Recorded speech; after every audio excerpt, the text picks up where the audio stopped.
चलिए बेटा, हमारा क्लास लॉज ऑफ मोशन पे कंटिन्यूअस है। प्रीवियस क्लास हमारी जो थी वो स्प्रिंग्स पे थी बेटा।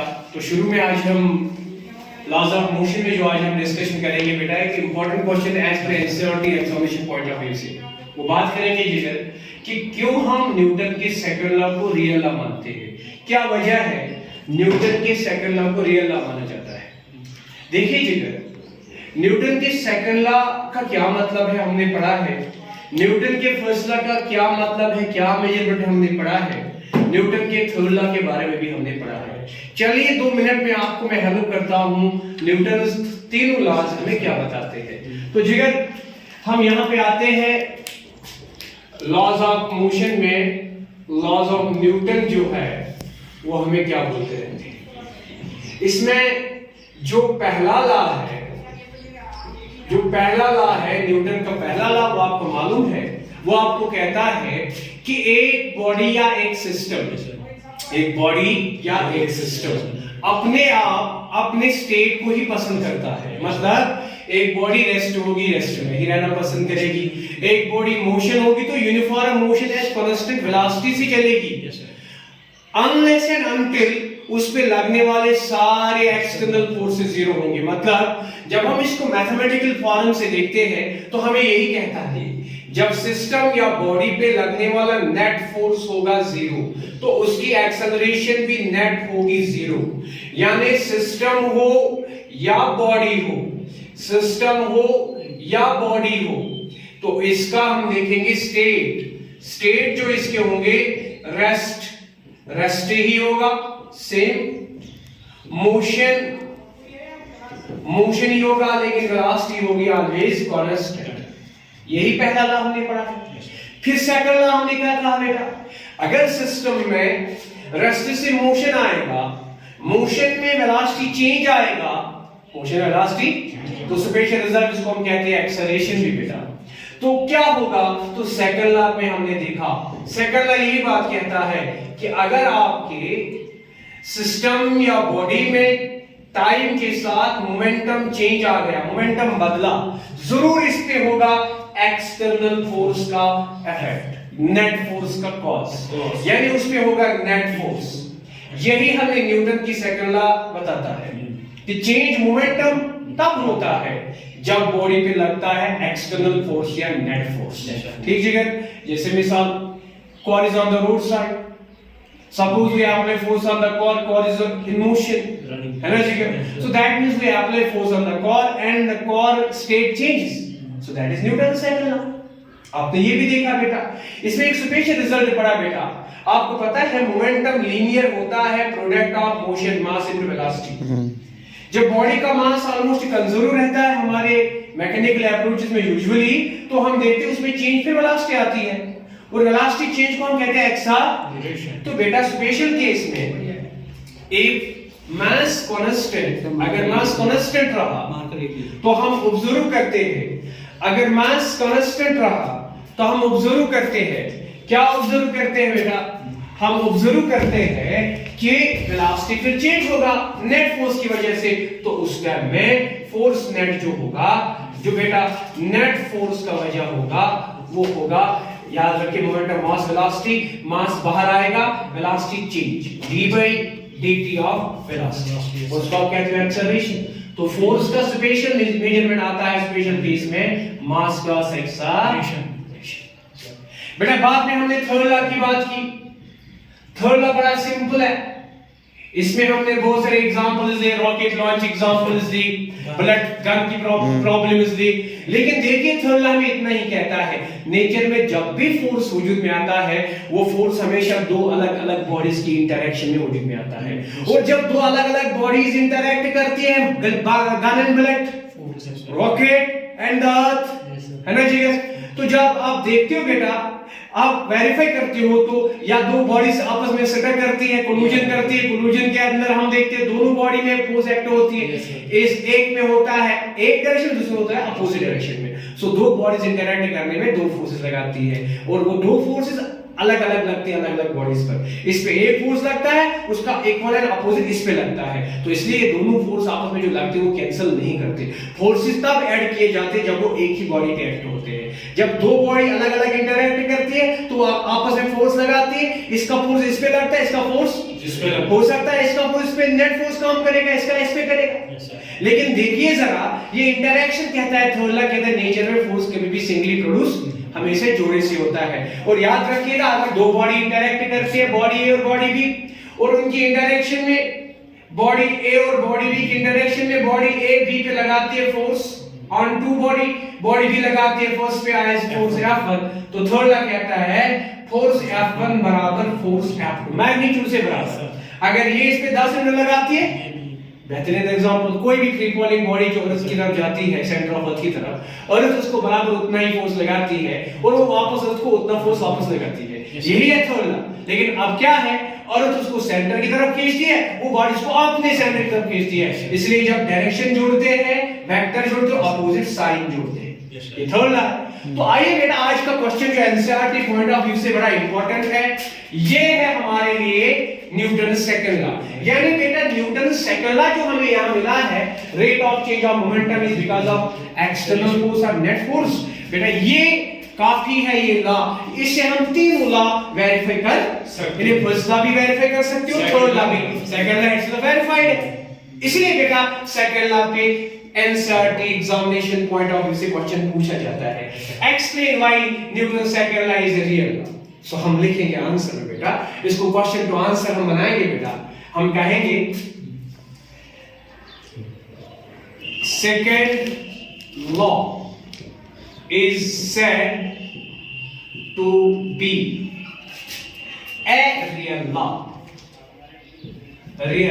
comma, because it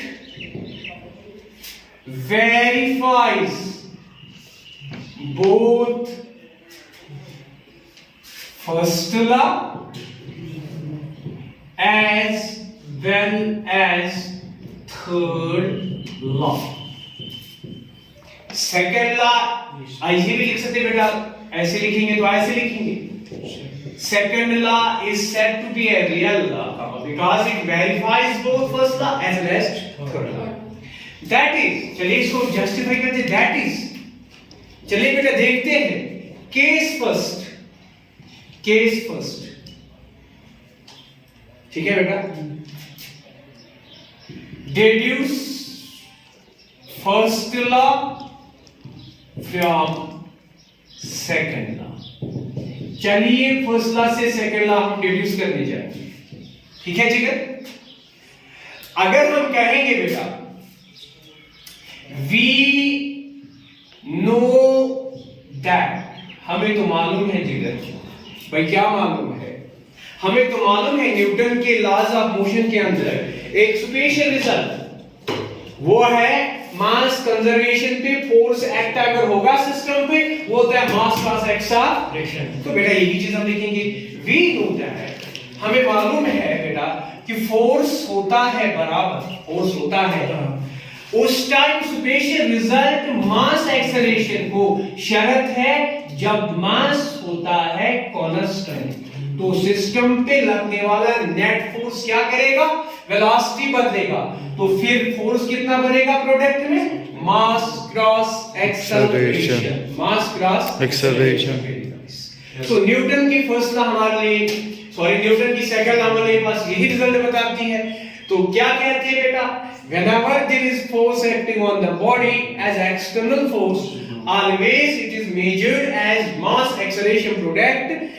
शर्त क्या है, when mass is constant, suppose car is going on the road, the engine of the car is used to make force on the car, you know the car mass does not almost vary, the size of the car is equal, while you can reach from one distance, from one place to other place, but what you justify is the force action when the car makes its motion, that is makes its velocity change, that's called acceleration। ऐसी case बेटा हम यहाँ पे लाते हैं। चलिए ठीक, तो आपको पता है अगर हम आइसोलेटेड सिस्टम की बात करेंगे, न्यूटन साइकिल कहते हैं, अगर सिस्टम आइसोलेटेड होगा तो लगने वाला सारा नेट फोर्स, तो याद लगे फर्स्ट लॉ की बात करते थे, अगर सिस्टम पे लगने वाला नेट फोर्स क्या होगा, तो सिस्टम में क्या होगा, एक्सेलरेशन भी जीरो होगा। श्योर? तो यहां हम यही बताएंगे, ये सेकंड लॉ है ना, क्या है सेकंड, क्या है second resultant force is mass cross acceleration. लेकिन यहां कहेंगे इफ अगर force acting on the system is zero, so what you understand from this case, that is for an isolated system, वो सिस्टम जिसमें खाली इंटरनल फोर्सेस हो सकते हैं, चेंजेस, लेकिन एक्सटर्नल नेट चेंजेस नहीं, जीरो। शाबाश। तो इसका मतलब मास क्रॉस एक्सेलरेशन भी बॉडी या सिस्टम का हो जाएगा जीरो। लेकिन बॉडी है तो मास है, सिस्टम है तो मास है, तो दैट मींस यहां का मास कांस्टेंट है, जीरो नहीं होगा, तो जीरो क्या होगा, एक्सेलरेशन। तो यहां लिखेंगे but mass is not equal to zero because it is body, it is system, a car, a train, a ball, cricket ball on the ground floor, है ना, so etc. So what I mean बेटा, so acceleration should be zero, तो फिर acceleration zero होगी बेटा। तो अगर acceleration zero होगी, बॉडी रेस्ट होगी, रेस्ट ही करेगी, बॉडी मोशन होगी, मोशन करेगी, लेकिन is constant velocity, constant velocity. देखिए बेटा इसको हम यहां देखते हैं। सो देन क्या लिखेंगे बेटा, अगर हम याद दिलाएंगे, हमने काइनेमेटिक्स मोशन मंडी में आपको पढ़ाया, मेरे लेक्चर भी अवेलेबल है उस पर, तो क्या पता है बेटा कि अगर हम देखेंगे एक्सेलरेटेड मोशन की बात करेंगे, तो वेलोसिटी फाइनल और वेलोसिटी इनिशियल की ये रिलेशन है एक्सेलरेशन और टाइम के साथ, v = u + at। जब आपकी एक्सेलरेशन जीरो होगी, as acceleration for isolated system is zero, तो ये टर्म जीरो, तो इसका मतलब आपका v होगा u, बिल्कुल सही बात। मतलब बॉडी मोशन में होगी, हर टाइम उसकी वेलोसिटी जो पहले थी वही होगी, का हर पॉइंट पर फाइनल वेलोसिटी सेम होगी। मतलब बॉडी रेस्ट होगी तो फाइनल वेलोसिटी इसकी हमेशा वही जो इनिशियल दैट इज रेस्ट होगी। तो यहां से निकलता है that is if body at rest, if body at u should be zero, very good, u should be zero, when u should be zero, v equal to u, v also should be zero, so that is continues to be at rest, just continues to be at rest। यो जुड़ा सीधी बात है, अगर body acceleration zero कर रही है, final initial velocity हर जगह same, अगर initial velocity हम बॉडी को रेस्ट मानते हैं, तो इनिशियल वेलोसिटी इज जीरो। अगर इनिशियल वेलोसिटी जीरो हो गई, तो सिचुएशन में फाइनल वेलोसिटी भी क्या हो जाएगी, जीरो, मतलब बॉडी का रेस्ट कंटिन्यू रहेगा। also if body is in motion, तो मतलब क्या हो, मतलब इनिशियल वेलोसिटी से body u, then v is also equal to u। आप देखिए अगर पहले वेलोसिटी u है, तो जब एक्सेलरेशन जीरो होगी, तब हर टाइम पे वेलोसिटी जो भी होगी वो तो u ही होगी। मतलब कुछ टाइम के बाद वेलोसिटी देखो v, वो भी u होगी। What it mean? Body has constant velocity. So it means body has constant velocity. Any question? No sir. Any doubt? No sir. Any problem?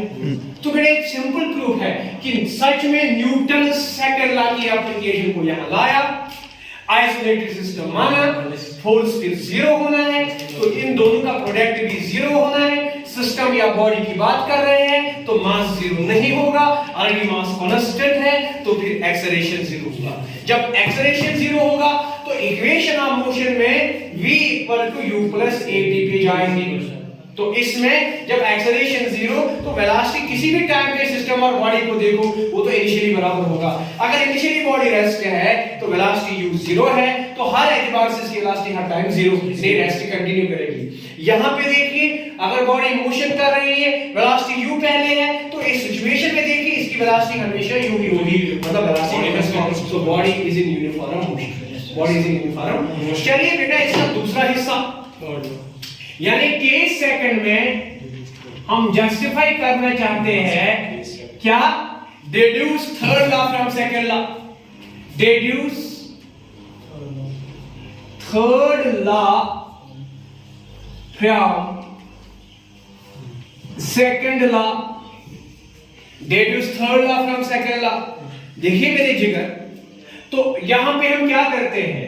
हम यहां पे दो bodies with in the system बात करते हैं, एक आइसोलेटेड सिस्टम मानते हैं, एक आइसोलेटेड सिस्टम मानते हैं।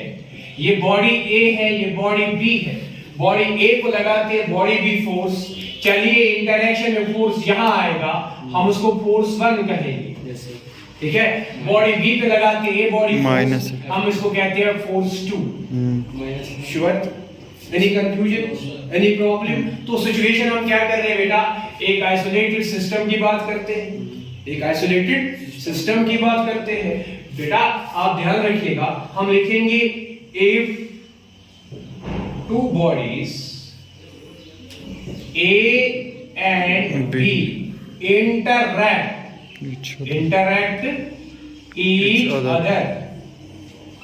each other with forces F1 and F2। जरूरी लिखा था, when body is facing a net force its momentum may change। Suppose इसका मोमेंटम P1 है, इसका मोमेंटम C2 है। If two bodies A and B interact each other with force F1 and F2 such that P1 and P2 be their momentums, आपको पता है Newton का second law क्या कहता है? कहता है जब बॉडी पे लगता है नेट फोर्स, उसमें मोमेंटम चेंज होगा, उसमें मोमेंटम। तो हम लिखेंगे देन वी हैव, अगर इनका मोमेंटम P1 है, जब बॉडी A पे लगा फोर्स F1, इसका मोमेंटम चेंज हो सकता है। अगर F1 सपोज अगर F1 इसका नेट फोर्स हो जाएगा, मोमेंटम विल चेंज, क्योंकि न्यूटन की सेकंड लॉ कहती है फोर्स नेट होगा, मोमेंटम चेंज होगा। देन वी हैव, क्या कह सकते हैं बेटा? हम ऐसा तो कह सकते हैं कि जो फोर्स F1 है ये कॉज कर सकता है momentum change in the body first, because उसका मोमेंटम P1 है ना बेटा? एंड ये जो F2 है ये मोमेंटम चेंज किसका कर सकता है? P2 इन सेकंड बॉडी के मोमेंटम को। अगर ये फर्स्ट रिजल्ट, अगर ये सेकंड रिजल्ट, इन दोनों का एडिशन करेंगे, इन दोनों का एडिशन करेंगे, तो addition of first and second, तो बेटा ये क्या बनेगा? फोर्स F1 जमा फोर्स F2। ये मोमेंटम चेंज इसका भी है और इसका भी, कॉमन निकालेंगे मोमेंटम चेंज dt, और इनका भी एडिशन आएगा P1 plus P2। Any question? No sir. Any doubt? No sir. बेटा ये कौन सी कंडीशन बनाएंगे? Third condition. लेकिन जिगर मेरे आपका सिस्टम कैसा मान रहे हैं? Isolated system. अगर फोर्स F1 और F2 है तो ये कौन से फोर्सेस है? अंदर के फोर्सेस है, अंदर के फोर्सेस है। बाहर के तो, जब बाहर के फोर्सेस नहीं है तो नेट फोर्स क्या बनेगा? यानी F1 प्लस F2 क्या बनेगा? मतलब हम ये कहेंगे दूसरे एतबार से, सेकंड लॉ से, कि जब ये सिस्टम आइसोलेटेड है तो मोमेंटम चेंज क्या होगा? जीरो। चेंज ऑफ मोमेंटम होगा जीरो, मोमेंटम कांस्टेंट होगा। चेंज ऑफ मोमेंटम क्या होगा? जीरो। जब मोमेंटम चेंज जीरो होगा तो लगने वाला फोर्स भी क्या होगा? Zero. Any question? Any doubt? तो क्या मैं यहां कह सकता हूं यही बात? क्या मैं कह सकता हूं यहां पे यही बात? क्या कहेंगे बेटा? हम कहेंगे, हम यहां कहेंगे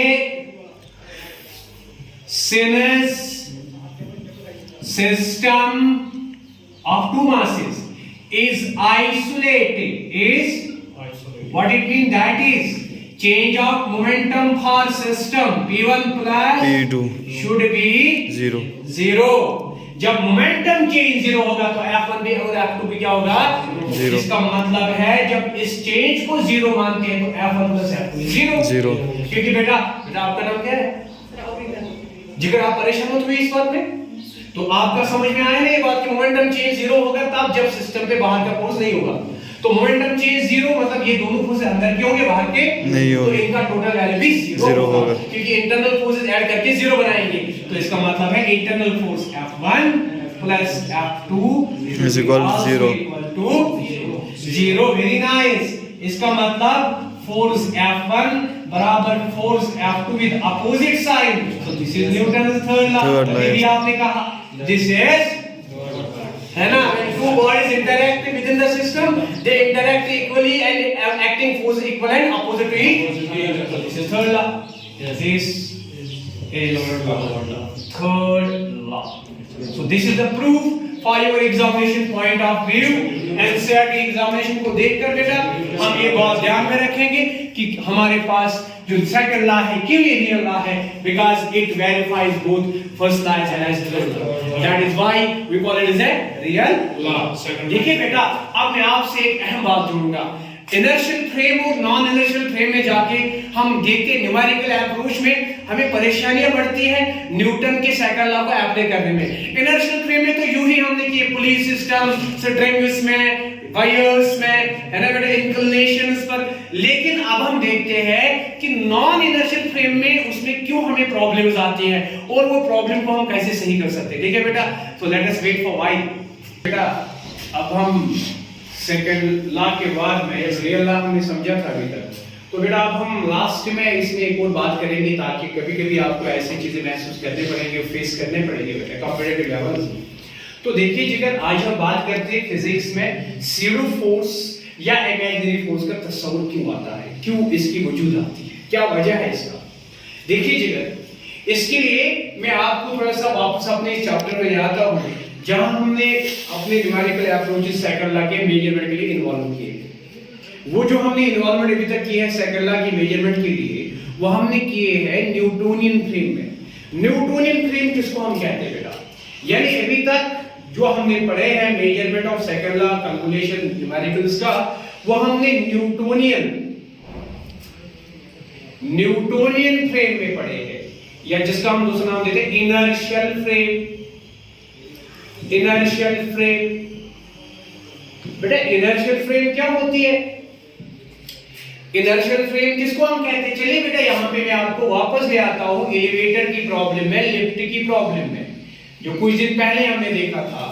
अगर ये एलिवेटर है, एक लिफ्ट है, इसमें बंदा बैठा है और ये एक्सपीरियंस करता है लिफ्ट की वजह से नॉर्मल रिएक्शन, और इस पे एक्ट होता है एक force that is wait force mg।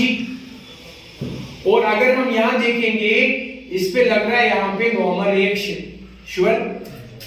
तो हमने देखा, या अगर हम इसको स्ट्रिंग समझते हैं, इसके अलावा इसको फोर्स लगता है, तो आपने देखा बेटा बाहर जाके ग्राउंड पर एक और ऑब्जर्वर होता है, वो ये ऑब्जर्वर कैसे है, ग्राउंड पे है। ग्राउंड ऑब्जर्वर के रेस्पेक्ट में होता है रेस्ट, यानी इसकी एक्सेलरेशन होती है जीरो। ऐसा फ्रेम ऑब्जर्वर के रेस्पेक्ट में जिसकी एक्सेलरेशन होती है जीरो, उसी को कहते हैं न्यूटोनियन फ्रेम और इनर्शियल फ्रेम। क्या कहते हैं, न्यूटन।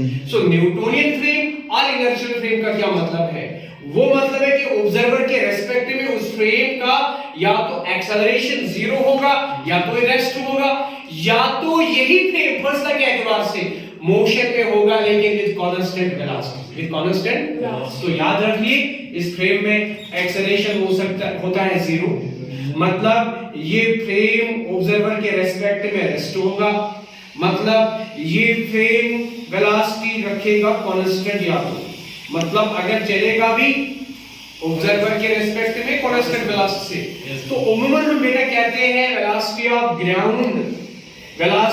ग्राउंड जो है, velocity of observer with respect to ground, ये जीरो है। क्यों, क्योंकि हम समझते हैं स्टैटिक, लेकिन एक हकीकत है, ग्राउंड जो है ये अर्थ है, अर्थ इटसेल्फ इज इन मोशन।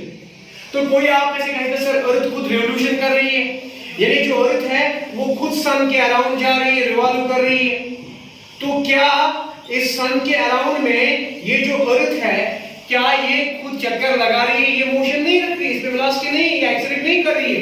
लेकिन याद रखिएगा बेटा रिवोल्यूशनरी पीरियड में आपकी जो अर्थ है, इसकी जब एंगुलर वेलोसिटी हम ढूंढते हैं, पूरा एंगल लगाती है 360 पूरे चक्कर में, तो उसको हम कहते हैं 2 पाई 360। लेकिन कितना टाइम लगाती है? पूरा 1 साल लगाती है, 1 ईयर। सो 1 ईयर टाइम, इसका टाइम पीरियड जो है 1 ईयर डिवाइड कर लो, तो 360 जो है, या 2 पाई को इन टर्म्स ऑफ रेडियन में देखो बेटा, ये कितना वैल्यू बनेगा? डिवाइड कर लो 1 ईयर का टाइम, 1 ईयर को लिखो सेकंड्स में, वो कितना बनेगा? 365 days multiple 1 day 24 hours multiple 1 hour 60 minutes multiple 1 minute 60 seconds. बेटा ये वैल्यू जो है बिल्कुल आसपास जीरो को ही बनेगा, आसपास जीरो। तो जब एंगुलर वेलोसिटी चेंज अर्थ का रिवोल्यूशनरी पीरियड में ऑलमोस्ट जीरो के आसपास होती है, तो हम इसीलिए ना अर्थ को, इवन दो ये रिवोल्यूशन भी कर रही है ना, लेकिन हम इसको फिर भी कहते हैं रिवोल्यूशनरी मोशन जो अर्थ की है, हमें लगता है इसकी एक्सेलरेशन है जीरो, मतलब हमें कोई फर्क नहीं पड़ती है। और हमारे लिए बिल्कुल ग्राउंड पे बैठकर किसी भी सिस्टम को मेजर करने में हमें कोई प्रॉब्लम नहीं आती है, हमें वो इनर्शियल के बिल्कुल सेटिस्फाई होता है। मतलब जिसकी एक्सेलरेशन जीरो, मतलब जो रेस्ट होगा तो रेस्ट ही एज पर ऑब्जर्व होगा, जो मोशन होगा तो भी कांस्टेंट वेलोसिटी से होगा। Yes sir, any question? No sir, any doubt, any problem? इसको देखकर अगर ये आपका लिफ्ट आपके रेस्पेक्ट में, ग्राउंड के रेस्पेक्ट में ये लिफ्ट एक्सेलरेट अपवर्ड कर रहा है, कुछ दिन पहले पढ़ा, 2 दिन या 3 दिन पहले हमने क्या देखा? इस पे जो लगता है नॉर्मल रिएक्शन, यानी जो वेट फोर्स से एक्सपीरियंस करता है, जो नॉर्मल रिएक्शन लगता है इसको, वो बेटा कितना होता है? वो आर होता है बराबर, वो आर होता है नॉर्मल रिएक्शन कितना होता है? m into g plus a। याद है आपको? yes, आप देख सकते हो अपवर्ड का फोर्स, डाउनवर्ड का फोर्स, लेकिन ये नेट एक्सेलरेशन का करे अपवर्ड, तो net force is upwards, net force is upward. तो ये क्या बनेगा? अपवर्ड्स में क्या है? डाउनवर्ड्स में mg, अपवर्ड में नॉर्मल रिएक्शन r है, n है या r है, तो r - mg is equal to mass cross xr। यानी बेटा आपको क्या मिलेगा? आपको हकीकत में मिलेगा r is upward minus mg is downward as per Newton second law, net force equal to mass cross xr।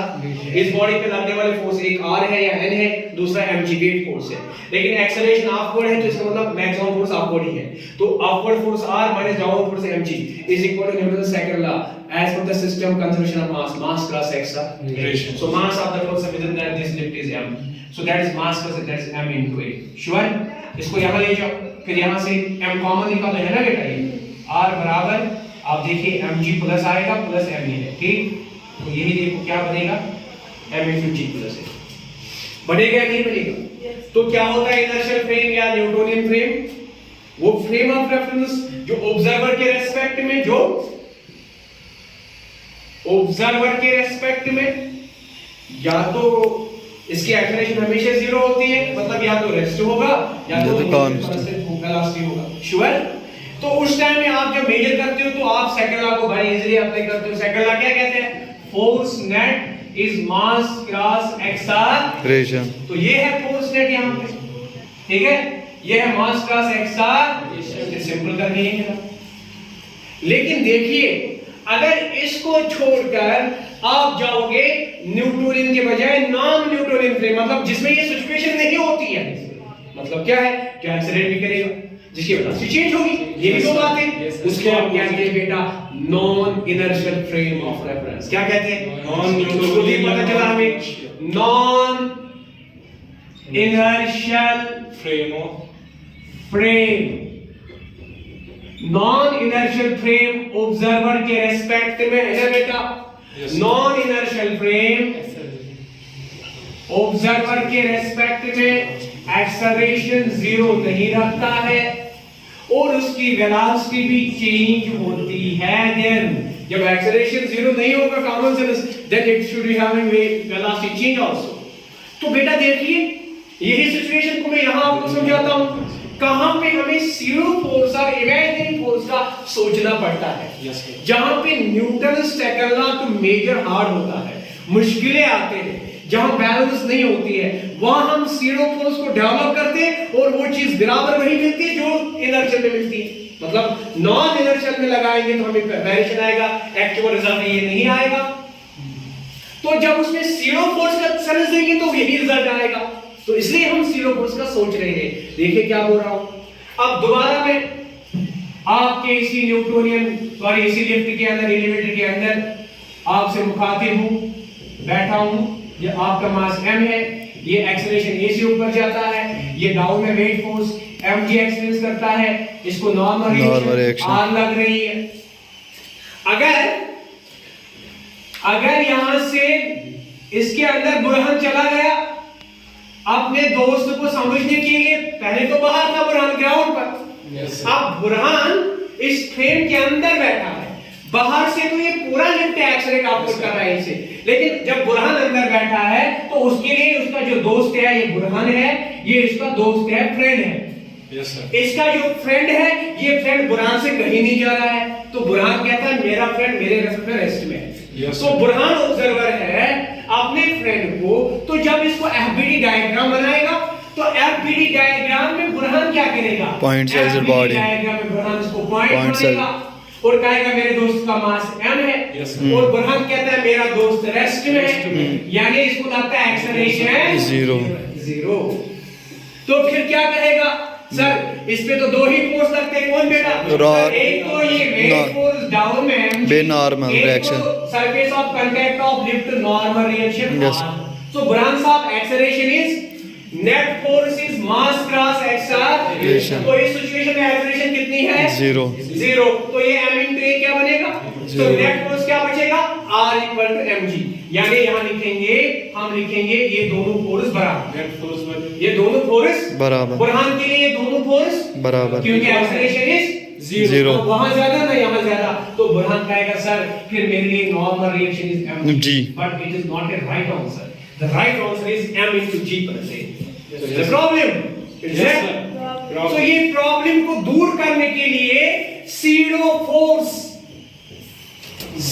Force का सोच आता है।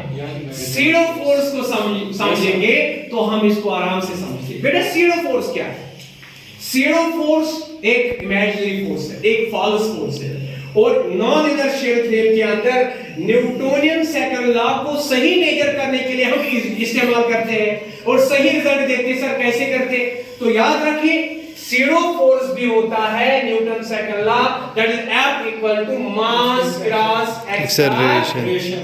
फिर फर्क क्या, लेकिन ये हमेशा एक्सेलरेशन के अपोजिट में लेना, इसमें लेना opposite. What is M, mass of object और body, what is a acceleration, very nice, acceleration actually of that body है ना बेटा, उसकी acceleration सही में क्या है, जीरो, acceleration in real, लेकिन opposite means आप zero force को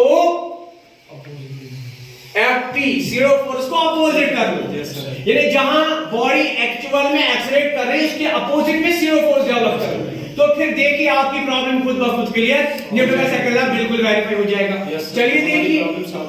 चलिए देखिए, हम आपको यहाँ लिफ्ट में बताते थे, बुरहान साहब ने कहा मेरा दोस्त एक्सेलरेट ए, मेरा दोस्त चिंटू मिंटू, तो आपने देखा बुरहान खुद चिंटू मिंटू से छोटा, तो आप देखिए बुरहान और फ्रेंड, बुरहान के रेस्पेक्ट में फ्रेंड रेस्ट में था, कोई शक नहीं, सही सोच रहा है, लेकिन एक्चुअल में ये नॉन इनर्शियल फ्रेम में बैठा है, यानी एक्सेलरेटेड फ्रेम में बैठा है। तो आप देखिए टोटल में बुरहान भी एक्सेलरेट कर रहा है, दोस्त भी विद एक्सेलरेशन ए, तो आप इसको सही बनाओगे तो सीडो फोर्स को डेवलप करना पड़ेगा in the opposite of acceleration, तो that means mass cross acceleration opposite to this.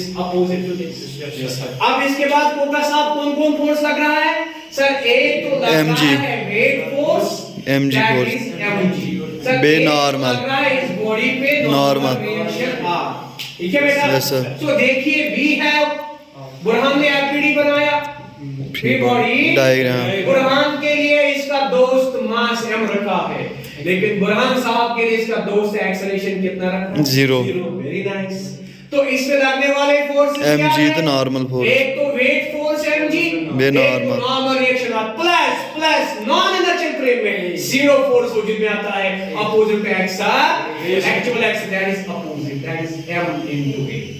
फिर देखो एक्सेलरेशन इज जीरो, आपके फोर्सेस बराबर, ऊपर के फोर्सेस डाउन के फोर्सेस बराबर, तो ऊपर के फोर्सेस क्या है, नॉर्मल रिएक्शन, डाउन में mg1, तो mg का प्लस होगा ma, तो मतलब reaction normal m common G into A. Plus a this is the answer. So non inertial frame में जीरो फोर्स और इमेजिनरी फोर्स को हम वजूद में लाते हैं। It is not a real condition, it is imagination so as to measure Newton's second law in exact way or in approached way for non-inertial frame as well. Any question? Make a pause for 2 minutes. चलिए बेटा, आप देख रहे हो यहाँ पे कि हमने नॉन इनर्शियल फ्रेम में जीरो फोर्स का तस्वीर लाया। तो जीरो फोर्स कब आता है? जब ऑब्जर्वर होता है नॉन इनर्शियल फ्रेम में। नॉन इनर्शियल और नॉन इनर्शियल फ्रेम में आके हम जीरो फोर्स कहाँ समझते हैं?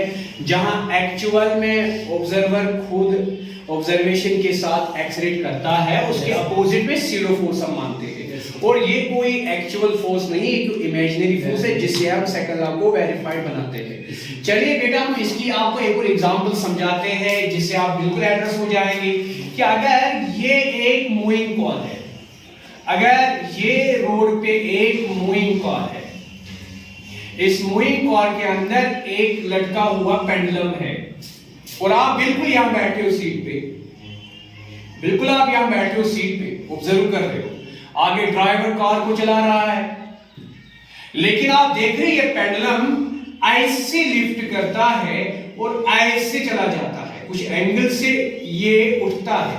ये मास m का पेंडुलम कुछ एंगल से यहां यानी यहां पे लिफ्ट करता है और ये लिफ्टिंग नहीं रहता है। बाहर का ऑब्जर्वर अगर होगा, अगर बाहर का ऑब्जर्वर होगा, वो देखिएगा कार तो आगे एक्सेलरेट कर रही है, श्योर, उसको ये पूरी कार के साथ ये पेंडुलम भी दिखेगा एक्सेलरेट से आगे जा रहा है। लेकिन जो अंदर ऑब्जर्वर बैठा है वो देखेगा ये लिफ्ट आप पीछे कर रहा है, तो वो कहेगा ये ऐसा क्यों? आप ही मेरे साथ कार में होंगे, मैं कार को ड्राइव कर रहा हूं, पेंडुलम को देख रहे हैं ना, आप कहोगे सर ईयर आ रहा है, ईयर को विंडोज को बंद करो बेटा, close of Windows of the car, तो आप देखिए फिर भी ये पेंडुलम ऐसे लिफ्ट करेगा, ऐसे लिफ्ट करेगा। तो आप जैसे सही कहा आपने, zero force come into existence whenever we are in the non-inertial frame. So this is really a zero force. अगर ये पेंडुलम सिस्टम के साथ आगे एक्सेलरेट कर रहा है तो इसको पीछे एक्सेलरेट होता है zero force, that is happening. Because of that force it is lifting. It is sure? Any question? चलिए इसी पर एक छोटी मोटी न्यूमेरिकल हम देखते हैं लास्ट में। हमारे पास एक ट्रॉली है, ट्रॉली कुछ आगे एक्सेलरेशन a से जा रही है। हमारे पास एक ट्रॉली है, ट्रॉली कुछ एक्सेलरेशन a से जाती है और ट्रॉली के अंदर एक सस्पेंडेड पेंडुलम है मास m का, और हम यहां एज ऑब्जर्वर बैठे हैं। तो ये पेंडुलम बिल्कुल ऐसे लिफ्ट किया, बिल्कुल ऐसे लिफ्ट किया at an angle theta, at an angle. हमसे क्वेश्चन पूछ रहा है, आपको पता है because of the zero force it lifts up now. As observer आपसे क्वेश्चन पूछा जाता है, calculate the angle up to which this pendulum is lifting up and so that, इसके बाद ये लिफ्ट और नहीं करता, फिर लिफ्ट करके यही रुक जाता है, यानी इक्विलिब्रियम में आ जाता है। यानी इस ऑब्जर्वर के लिए पूरा फ्रेम जो है इसके अंदर पेंडुलम जो थीटा लिफ्ट करता है, तो फिर इसी जगह पे ये पेंडुलम बिल्कुल कंटीन्यूअस रहता है, बिकॉज़ ये कंटीन्यू एक्सेलरेशन ए से चल रहा है और ये पेंडुलम भी थीटा एंगल पर ही ऐसे रुका हुआ है, इक्विलिब्रियम में आ रहा है। तो हमसे क्वेश्चन पूछता है फाइंड थीटा, फाइंड थीटा यानी angle theta if this pendulum rests in equilibrium, यानी इसका ये इक्विलिब्रियम कंडीशन बनने लगा, रुकने वाला जगह बना कंटिन्यू मोशन में, तो बताइए थीटा कितना। यानी क्वेश्चन हमसे पूछता है find theta, find theta at equilibrium of pendulum, at equilibrium position of pendulum, यानी पेंडुलम की इक्विलिब्रियम पोजीशन भी बनी थीटा एंगल पर। तो आप बताइए थीटा कितना है, आप बताइए। तो हमें परेशान होने की जरूरत नहीं है, इसको सीधे APD diagram, free body diagram कर लो, फ्री बॉडी डायग्राम। ऑब्जर्वर किसको देख रहा है भाई? पेंडुलम को। पेंडुलम का कितना मास जिगर मेरे m, पेंडुलम पे लगने वाले सारे फोर्सेस ढूंढो। एक तो पेंडुलम पे होगा डाउन में वेट फोर्स मास m की वजह से mg, that is normal। एक तो पेंडुलम पे आप देखिए पेंडुलम कहां है, एक तो पेंडुलम में यहां से ये स्ट्रिंग, ये स्ट्रिंग में अटैच है पेंडुलम इक्विलिब्रियम पोजीशन पर, इक्विलिब्रियम पोजीशन तो ये है, है ना। और पेंडुलम इस अटैचमेंट में से है कि इसके साथ ये कुछ एंगल बना रहा है। कितना एंगल बना रहा है? थीटा, यानी ये भी थीटा वर्टिकली अपोजिट है। तो सीधी बात है, अगर ये स्ट्रिंग से अटैच है तो इस स्ट्रिंग में टेंशन आएगा टी, श्योर। तो पेंडुलम पे लगने वाले फोर्सेस क्या है? एक तो वेट है, एक तो अलोंग द स्ट्रिंग है tension, sure. Any question, any problem? I got the sense. Observer के लिए ये क्या है? इक्विलिब्रियम, यानी इसकी एक्सेलरेशन कितनी है? 0। Observer within the frame 0। Yes sir. लेकिन आपको पता है हमेशा इसको लगता है व्हाट? इसको लगता है अगेंस्ट जो एक्चुअल एक्सेलरेशन, उसके अपोजिट में कौन सा फोर्स? SIDO force. तो इस पे एक्सेलरेशन एक्चुअल में यहां है, तो सीडो फोर्स कहां होगा? कितना होगा? Any question? अब हमें पता है, हमने रिजोल्यूशन ऑफ वेक्टर पढ़ा है, हमने एक वेक्टर को ऐड करना है एक ही डायरेक्शन में, एक ही एक्सिस में। तो अगर एंगल से होगा उसको तोड़ करेंगे किस एक्सिस में। तो आप देखिए बेटा, हाँ पीर साहब, ये एक फोर्स तो एक्स के अपोजिट में है, यहां से कुछ भी नहीं है, यहां से देखो वाई के यहां से भी कुछ नहीं है, ये एंगल से टेंशन है। टेंशन के दो पार्ट हो जाएंगे, एक थीटा में, एक यहां से। थीटा में वेक्टर का कौन सा वैल्यू? कॉस। अगर ये t है तो यहां से आएगा t cos। प्रॉब्लम? यहां से कितना आएगा? t sin theta. तो इक्विलिब्रियम देखो, हमारे लिए ये सिस्टम इक्विलिब्रियम है as observer within the frame, है ना। अच्छा, क्या नाम है? इरम जी, जिगर मेरी ये मास एक्सेलरेशन कहां से लाया मैंने? एक सीडो फोर्स है, क्योंकि एक्चुअल में सिस्टम एक्सेलरेट कर रहा है, यहां तो सीडो अपोजिट है। जिगर मैंने इसको जीरो क्यों माना एक्सेलरेशन? क्योंकि मेरे लिए विद इन द फ्रेम बैठकर ये इक्विलिब्रियम लग रहा है, इसलिए। तो ये चार, यानी ये खत्म हो गया, इसका कोई मतलब नहीं, क्योंकि ये टूट गया थीटा के रेस्पेक्टिव में cos और नॉर्मल में sin। तो t है, अगर ये f होता तो f cos है, f sin थीटा। अगर ये वेलोसिटी होती तो वेलोसिटी cos है, वेलोसिटी sin थीटा। अब देखिए, ये अगर बराबर है, इक्विलिब्रियम है, तो ये बराबर इसको, ये बराबर। Any question? तो हम लिखेंगे v है t sin theta, t sin बराबर मास है ना, and t cos theta mg बराबर mg। Any question? Any question? Dividing both, divide कर लो, t से t मर गया, t से t sin upon cos theta, cos, m से m मर गया, क्या बन गया? a upon g। a upon g। Any question? Any problem? I got it. Sin upon cos is tan, exactly. tan theta कितना बना? a upon g। Because मास और mass divide में कैंसिल। तो आपको थीटा चाहिए, सो थीटा tan आएगा inverse, theta is tan inverse of acceleration upon acceleration due to. आपको question पूछता फाइंड थीटा, ये theta is the angle at which it looks equilibrium for observer within the frame. Any question? आपको मेरे कहने और समझने का इतना ही मतलब, सीडो फोर्स आया है वजूद में, जब ऑब्जर्वर नॉन इनर्शियल में होगा तब सीडो फोर्स जरूर वजूद में आएगा। बाद में बाकी सारा वेक्टर फिजिक्स है जो हमने सीखा है, ठीक है बेटा। Any question? Any problem?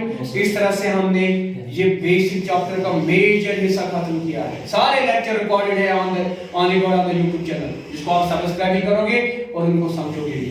लेकिन उसके अलावा बेटा हम नेक्स्ट क्लास कल से शुरू करते हैं, इसका दूसरा नया हम चैप्टर शुरू करेंगे इंशाल्लाह। Thank you so much.